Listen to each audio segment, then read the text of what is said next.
Hi everybody, this is Kate. We have another new spring product. This is our mince and roll, and it has a guard on the inside. So I'm going to take the blade out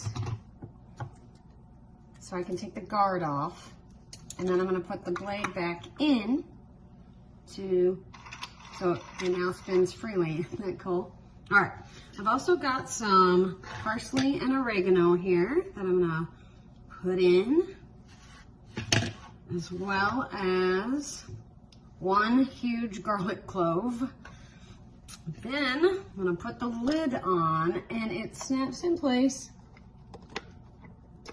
Well, snaps in place once you get it going. There we go. Snaps in place, and then you twist a few times. Then you get to roll it. It doesn't roll very well on my counters. They're the slick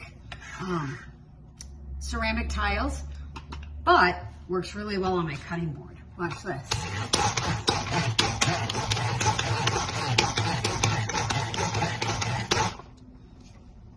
Let's take a look. Pretty cool, huh? What do you think?